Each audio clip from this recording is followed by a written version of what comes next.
semuanya, apa kabar semuanya? Mudah-mudahan kalian di rumah sehat walafiat semuanya dan tetap jaga kesehatannya. Oke, ketemu lagi dengan Ibu Nindi yang akan mengajar IPA di kelas 7. Sebelum kita memulai pelajaran hari ini, alangkah baiknya kita berdoa bersama-sama. Berdoa mulai. Selesai. Kali ini kita akan membahas mengenai materi objek IPA dan pengamatannya. Nanti Ibu akan jabarkan melalui slideshow yang Ibu telah siapkan. Baiklah anak-anak, pada pertemuan kali ini kita akan membahas mengenai objek IPA dan pengamatannya. Kompetensi dasar yang akan kita capai adalah menerapkan konsep pengukuran berbagai besaran dengan menggunakan satuan standar baku, menyajikan data hasil pengukuran dengan alat ukur yang sesuai dengan pada diri sendiri, makhluk hidup lain, dan benda-benda di sekitar dengan menggunakan satuan tak baku dan satuan baku.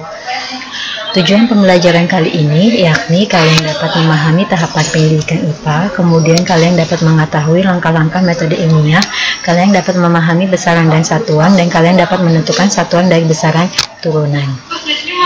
Ibu telah membuatkan peta konsep untuk materi objek IPA dan pengamatannya. Yang pertama kita akan membahas mengenai penyelidikan IPA. Di dalam penyelidikan IPA ada 3 tahapan dalam penyelidikan IPA, yakni kegiatan pengamatan, membuat inferensi, dan mengkomunikasikan. Kemudian di samping itu kita akan belajar mengenai pengukuran sebagai bagian dari pengamatan, yakni ada besaran, satuan, dan alat ukur. Kita akan bahas satu persatu. Yang pertama adalah penyelidikan IPA. Penyelidikan IPA adalah serangkaian kegiatan seperti pengamatan, pengukuran, mendapatkan data, menganalisis data, serta mengkomunikasikan hasil penyelidikan gejala-gejala alam. Apa aja ya gejala-gejala alam? Yang pertama, ini adalah gejala, ya betul, ini adalah gunung berapi yang sedang meletus. Kemudian yang tengah ini, yang kedua adalah pelangi. Yang ketiga ini adalah petir. Yang keempat ini adalah tsunami. Yang kelima adalah fenomena alam banjir. Yang keenam adalah gerhana matahari. Keenam gejala fenomena ini termasuk ke dalam gejala alam. Dan masih banyak lagi gejala-gejala alam yang ada di sekitar kita. Oke, tahapan dalam penyidikan IPA yang tadi Ibu jelaskan ada 3. Yang pertama, pengamatan. Pengamatan itu adalah suatu kegiatan atau aktivitas seseorang yang dilakukan dengan menggunakan alat indera. Di sini kalian bisa lihat ada beberapa kelompok siswa yang sedang berdiskusi dan mengamati apa saja yang ada di dalam komponen kolam tersebut dan komponen hidroponik tersebut. Kemudian yang kedua adalah membuat inferensi. Setelah kalian melakukan kegiatan pengamatan, langkah selanjutnya adalah kalian merumuskan penjelasan berdasarkan pengamatan yang telah dilakukannya. Yang ketiga adalah mengkomunikasikan. Setelah merumuskan, kemudian berdiskusi, kemudian kalian mengkomunikasikan, yakni keterampilan dalam menyampaikan hasil penyelidikan secara lisan melalui presentasi, yakni di depan kelas. Kemudian, kenapa sih kita harus belajar IPA? Belajar IPA itu banyak sekali manfaatnya. Di sini Ibu ungkapkan 5 manfaat penting dalam belajar IPA. Yakni yang pertama adalah memahami berbagai peristiwa yang ada di sekitar kita. Peristiwa alam itu kan banyak ya anak-anak ya. Ini adalah kita memahami. Dengan belajar IPA kita harus memahami apa sih peristiwa itu. Kemudian belajar IPA melatih kita untuk berpikir logis dan sistematis. Kemudian belajar IPA juga akan meningkatkan kualitas hidup manusia. Yang keempat, yakni dalam belajar IPA kita dapat mengatasi masalah yang ada di dalam lingkungan kita sendiri.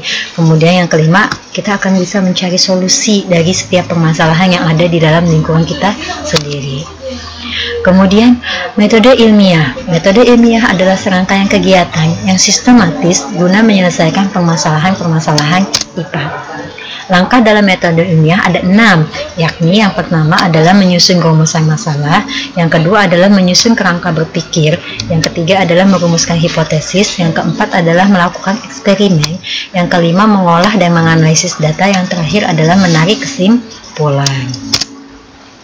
Oke, setelah kita belajar mengenai penyelidikan IPA dan langkah dalam metode ilmiah, tugas mandiri 1 ini adalah kalian suruh menyebutkan 20 gejala alam yang ada di sekitar kalian. ya, 20 gejala alam yang ada di dalam sekitar kalian. Nanti kalian bisa tulis gitu kan, ketik di dalam Word atau PDF, nanti kirim di e-learning sekolah ya.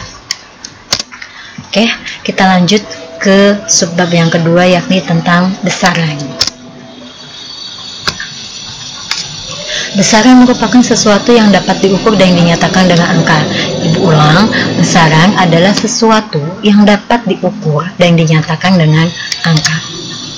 Satuan merupakan cara menyatakan nilai suatu besaran. Jadi satuan ini merupakan cara menyatakan nilai suatu besaran. Contoh besaran dan satuan. Kalian bisa lihat di sini gambarnya ada seorang anak yang sedang demam, sakit demam. Kemudian orang tuanya memberikan termometer untuk mengukur suhu badannya. Di sini kalian lihat bahwa dari hasil termometer itu menunjukkan angka 36,5 derajat Celcius. Maka dari gambar di samping yang dimaksud dengan besaran itu adalah apa? Yang diukurnya apa? Suhu. Maka suhu ini merupakan besaran ya, karena suhu ini dapat diukur. Kemudian satuan adalah yang menyatakan dari besaran itu sendiri, yaitu satuannya apa? Satuan suhu ini adalah derajat Celcius. Oke, macam-macam satuan. Satuan secara umum dibagi menjadi dua, ada satuan baku dan ada satuan tak baku. Satuan baku dibagi lagi menjadi dua, ada MKS. MKS ini adalah meter kilogram sekon, dan ada satuan CGS. CGS ini adalah satuan sentimeter kilogram sekon. Kemudian ada satuan tak baku. Satuan tak baku itu bagaimana contohnya? Jengkal. Misalkan kita mengukur panjang meja dengan menggunakan jengkal. Ini adalah satuan tak baku. Depa ya. Kemudian feet atau kaki. Berapa jarak dari sekolah ke rumahmu? Berapa kaki gitu kan? Maka itu merupakan satuan tak baku. Oke, macam satuan secara umum. Yang pertama adalah satuan baku. Satuan baku adalah satuan yang apabila digunakan oleh siapapun akan menghasilkan pengukuran yang sama. Contoh, misalkan kita mau mengukur panjang sebuah buku. Kita mau mengukur panjang sebuah buku, maka kita bisa menggunakan alat ukurnya yakni mistar ya. Maka hasil dari mistar ini akan sama semuanya. Siapapun yang mengukur buku ini kalau dengan menggunakan mistar itu akan menghasilkan pengukuran yang sama. Kemudian yang kedua adalah satuan tak baku. Satuan tak baku adalah satuan yang apabila digunakan oleh orang yang berbeda dapat menghasilkan pengukuran yang berbeda. Contohnya misalkan kita mau mengukur panjang meja dengan menggunakan jengkal, maka jengkal seseorang itu panjangnya beda-beda. Kalau orangnya kecil maka jengkalnya lebih pendek gitu kan. Kalau orangnya tinggi besar maka jengkalnya lebih panjang. Itu yang dimaksud dengan satuan tak baku. Kemudian syarat satuan standar internasional. Ada satuan standar internasional, sifatnya harus internasional. Artinya berlaku di negara manapun itu adalah sifatnya internasional satuan tersebut. Kemudian bersifat tetap, tidak berubah. Contohnya adalah meter. Ya, kalau kita mengukur panjang itu pasti menggunakan satuan standar internasionalnya adalah meter. Mau di Indonesia, mau di Malaysia, mau di Singapura, mau di negara manapun pasti satuan dari panjang atau length itu adalah meter ya. Kemudian bersifat tetap, tidak berubah karena pengaruh apapun tidak berpengaruh pada lingkungan. Mau lingkungannya dingin, suhunya ekstrim, suhunya panas di gurun pasir, itu tidak berubah. Yang namanya satuan dari si panjang ini adalah meter. Itu hanya contoh ya. Kemudian mudah ditiru dan dibuat oleh negara manapun. Jadi satuan ini sifatnya itu tetap dan mudah ditiru. Kenapa harus mudah ditiru? Supaya nanti hasil pengukurannya itu sama. Setiap orang, siapapun yang mengukur itu menghasilkan hasil pengukuran yang sama. Itu adalah syarat dari satuan standar internasional. Sistem satuan internasional atau SI dikenal dengan sistem MKS, yakni meter kilogram sekon, yang terdiri atas 3 besaran, yakni pertama adalah besaran panjang dengan satuannya adalah meter, yang kedua adalah besaran massa dengan satuannya adalah kilogram, dan yang ketiga adalah besaran waktu dengan satuannya adalah sekon. Oke, macam besaran.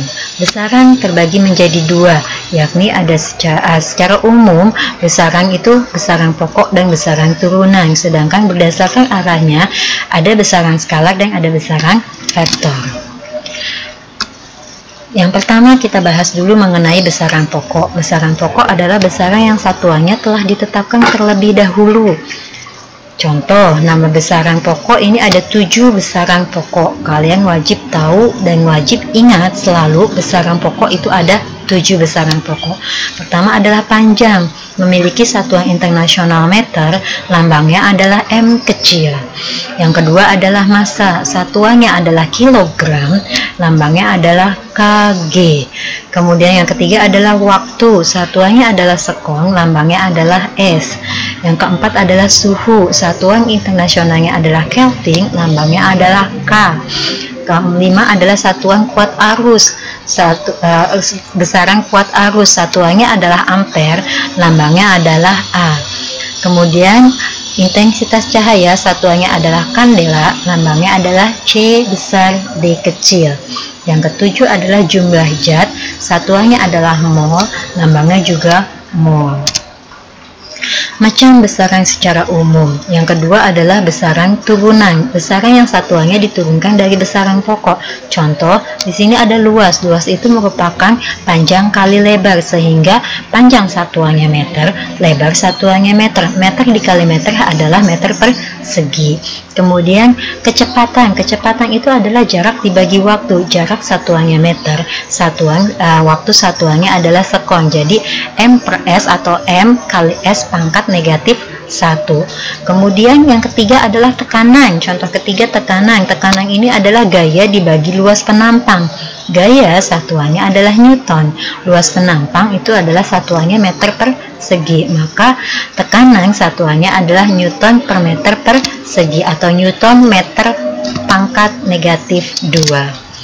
Berdasarkan arahnya, besaran dibedakan menjadi 2. Yang pertama adalah besaran skalar. Besaran skalar adalah besaran yang hanya memiliki nilai dan satuan. Kemudian yang kedua adalah besaran vektor. Besaran vektor adalah besaran yang memiliki nilai, satuan, dan arah. Besaran skalar ada jarak. Besaran vektornya adalah perpindahan. Kalau jarak tidak perlu ada arah. Ya, misalkan jarak dari sekolah ke rumah, misalkan 900 meter, maka tidak perlu arah. Tetapi kalau perpindahan itu memerlukan arah. Coba kalian bergeser 3 langkah. Nah, 3 langkah ini kalian bingung, harus ada arahnya. Kemana Bu arahnya gitu kan? Maka itu yang dimaksud dengan besaran vektor. Kemudian ada kecepatan. Kecepatan juga harus memiliki arah. Ada percepatan, ada gaya, ada momentum, ada berat benda, ada momen, ada medan listrik. Itu keseluruhannya itu harus memiliki arah. Oke, tugas mandiri kedua yakni kalian harus menjelaskan perbedaan antara satuan baku dan satuan tak baku. Kemudian yang kedua adalah kalian harus menentukan satuan dari besaran turunan, percepatan, dan gaya seperti yang telah Ibu sebutkan tadi. Jangan lupa anak-anak kerjakan tugasnya ya. Oke. Setelah kalian melihat sensor yang Ibu jelaskan, di situ juga sudah Ibu tampang tugas yang harus kalian kerjakan untuk pertemuan kali ini. Oke, kita akan ketemu lagi di pertemuan selanjutnya membahas tentang pengukuran besaran panjang, massa, dan besaran waktu. Jaga kesehatan selalu, sampai jumpa kembali. Assalamualaikum warahmatullahi wabarakatuh.